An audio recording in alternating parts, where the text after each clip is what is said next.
This is the Extra Point Podcast. During this podcast, we will dive deeper into our Sunday teaching and share practical next steps for your faith journey. Now, let's kick off the Extra Point.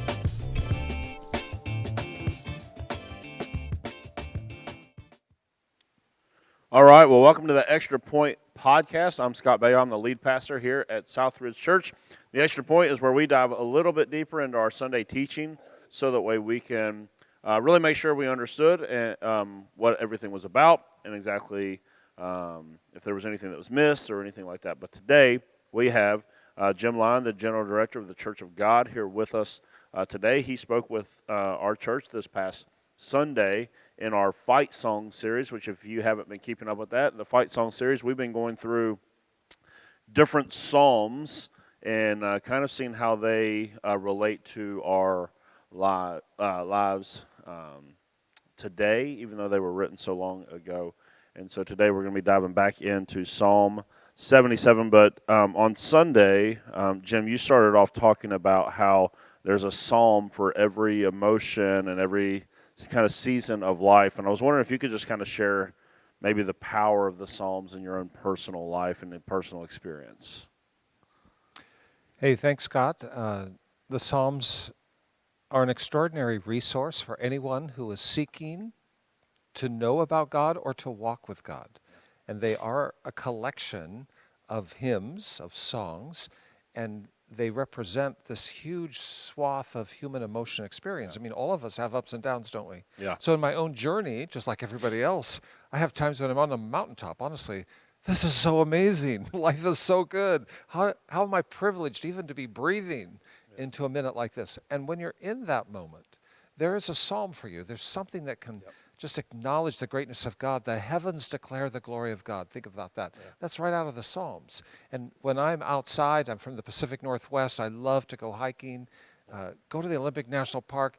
When you're standing there in that spectacular vista, just like in a film, a psalm like that can help cement the moment. Yeah. But on the other hand, I've had minutes of deep, deep valley where I have suffered loss, disappointment, uncertainty even about my own value or worth. Yeah. Well, there's some psalms about that too, because the people who wrote them had that same minute. And so I find comfort and a certain sense of perspective when I am able to find a psalm or read in a psalm the words that are actually sealed by the Holy Spirit that tell the same story of what I'm doing. And I realize I'm not alone. I'm not the only guy. Those people live to tell. David, who had some deep, deep, dark moments, much of the Psalms is a story of his persecution. Mm-hmm. When you read that, you realize, wow, he came out on top. He landed on his feet, so can I. So in all of those experiences, the Psalms matter. And one more thing, Scott, many people do not realize that Jesus quoted from the Psalms. Yeah. Much of the gospel narrative of Jesus includes quotes from the Psalms, not the least of which is on the cross. Mm-hmm. My God, why have you forsaken me? It's Psalm 22. Yeah. So if Jesus found solace and voice in the Psalms, if I'm following Jesus, I should be too. Yeah, absolutely. So this past Sunday you were in Psalm chapter 77, and this is a psalm of Asaph. And can you give us just maybe the main idea from Psalm 77? Well, the ascription in our English Bibles is to Asaph, a person who was a kind of worship leader in the time of David, also of Solomon, and also of Solomon's son Rehoboam. So he had a long career. He was on stage. He had a lot of honor and opportunity, and he lived in an age where the world was changing during David's term. You think about David's reign as the king of Israel. There was a lot of expansion of the kingdom, a lot of, great achievement. Mm-hmm. David was a spiritual man who walked with God, even though he had some profound stumbles. And all of that, Asaph, the author of this psalm, lived through that. But then Solomon expanded the kingdom even more, and there was even more of a sense of kind of national glory and identity, and Solomon builds the temple, and it's a supernatural moment when the Shekinah glory of God comes down. I mean, our presumption is Asaph in his role would have been right there. Yeah. And then Rehoboam becomes the king after Solomon's death, but then the tribes of the Hebrews divided, and what was one nation became two. I'm just illustrating that Asaph lived through a world of very many high mountaintops and some really deep valleys. Yeah. The psalm that he wrote, number 77, is framed, I think, by his lifetime. I don't know how old he was when he wrote it or what point of his journey he was when he was writing it, but the first half of the psalm, which has 20 verses, is all about desperation. Things are not working out. I feel hopeless. I feel helpless. I'm praying. I can't sleep. I don't get any answers. I feel like God's abandoned me. And the pivot in the psalm is verse 10, where he says, this is it. I've come to the conclusion, God is against me. Yeah. It's not just that I'm separated from God. He's actually against me. Yeah. And that's a terrifying prospect. But then the last half of the psalm turns the corner. And he says, that's how I felt and how I thought until I began to remember what you have done, God, and how glorious you are. And then he kind of closes up with the story of the deliverance of God's people through the Red Sea. And the conclusion is, if that could happen and you can do that, I shouldn't be giving up now, just like they didn't give up then. So it's a flip. It's about how you can be in a deep, deep hole and find yourself looking upward and finding a way out.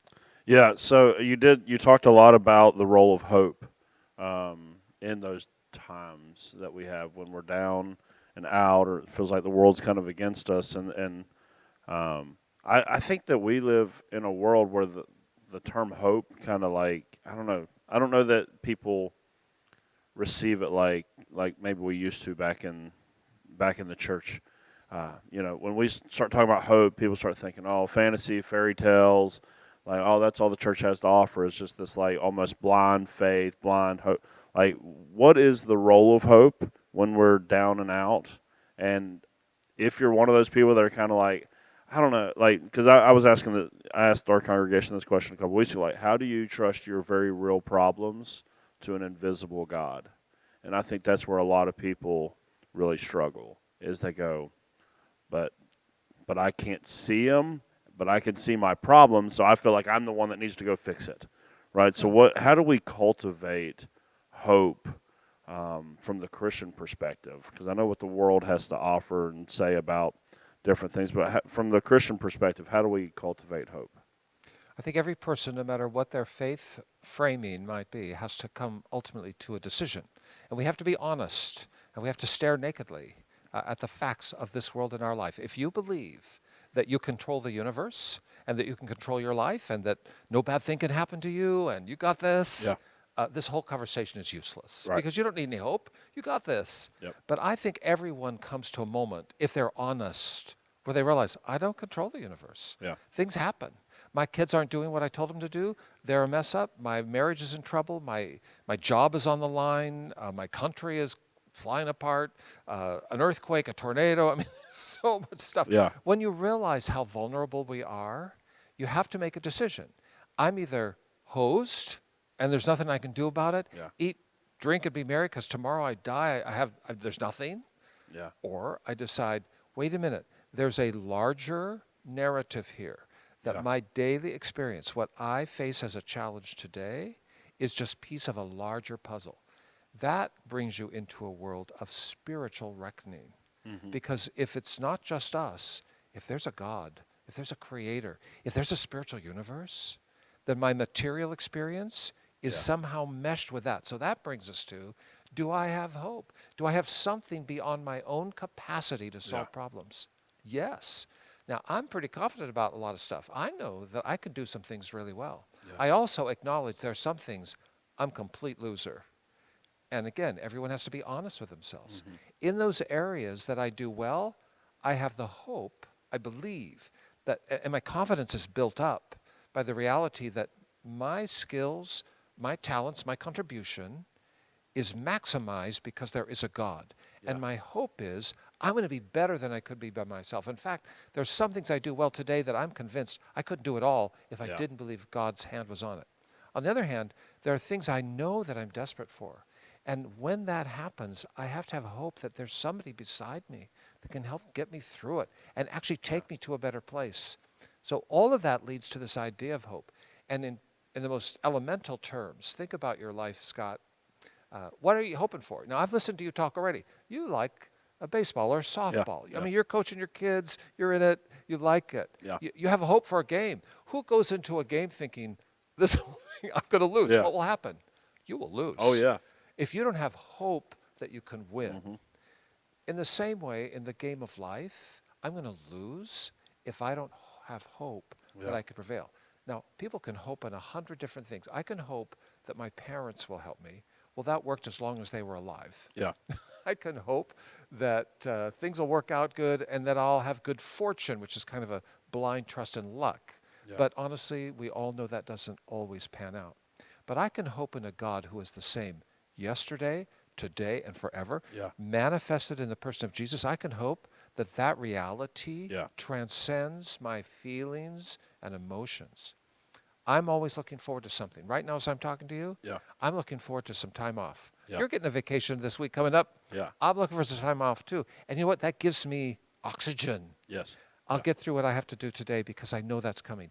I love Christmas, and Christmas is coming. Yeah. I'm not ready for a tree and lights. I'm not doing that. I have little traditions in my house. We don't do that till after Thanksgiving, but I'm getting ready. I'm just saying that there's something good out there, Yeah. that there's something I look forward to. That's hope. And bottom line, whatever happens in this world, I'm looking forward to something beyond this world Yeah. that gives me the courage, oh yes, and the confidence to know I can risk everything in this life.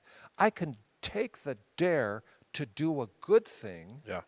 because I know that there's more after this life. Right. See, hope is fuel for everyone's engine, Yeah. and without hope, you're not going to go very far. Yeah.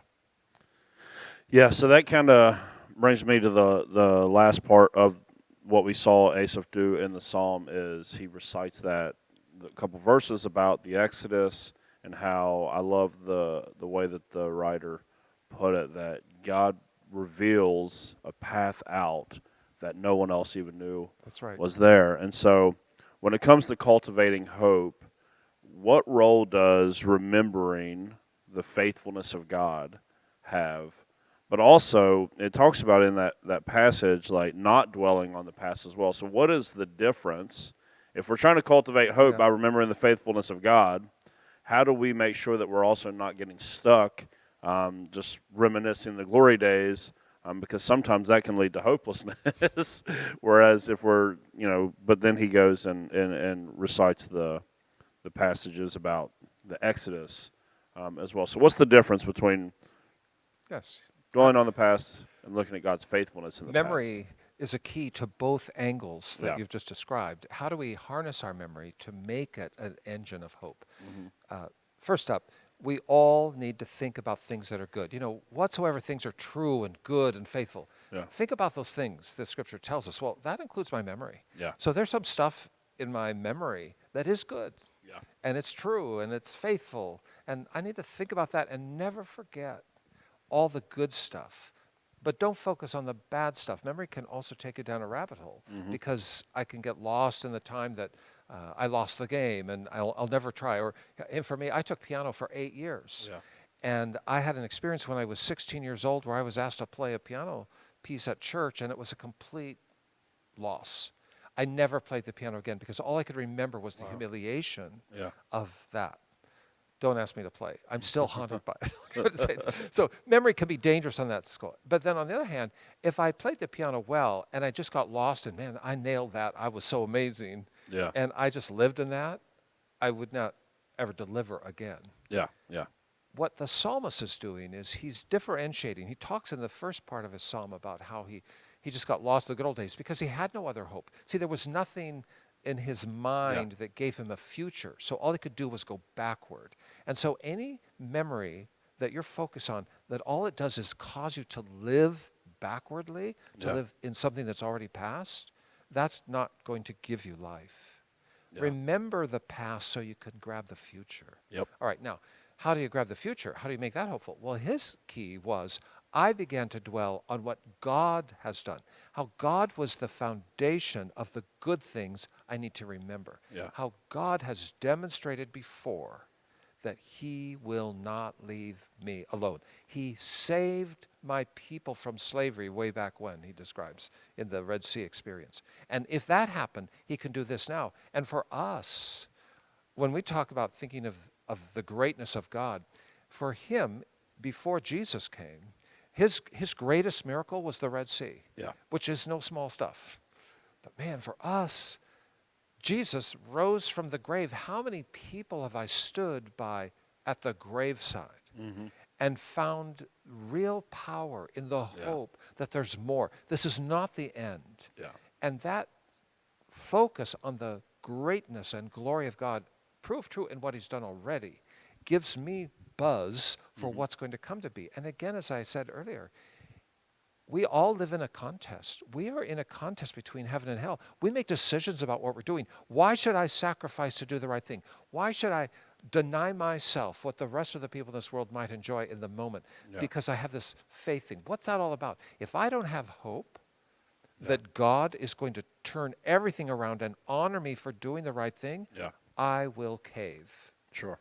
And so focusing on the glory of God, the power of God in the past, gives me future and hope for the next step.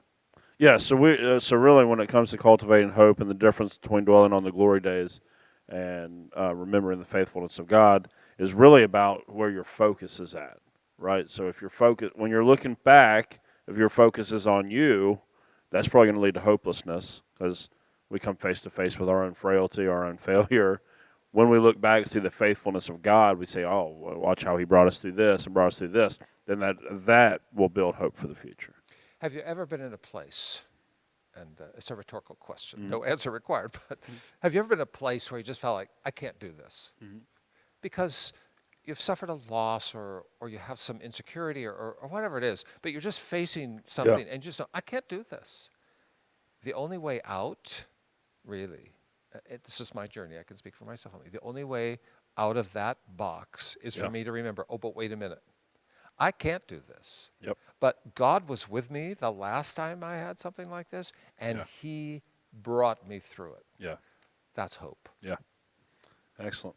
Awesome. Well, Jim, thanks so much for sharing with us again today. Thanks for being on The Extra Point. If you haven't already liked or subscribed, make sure that you go ahead and do that, as we are here to help you take your next steps on your faith journey. Thanks so much for tuning in, and we will see you next time. Thanks for tuning in to The Extra Point. Be sure to subscribe to the Southridge Church podcast and tune in every Wednesday for another episode of The Extra Point.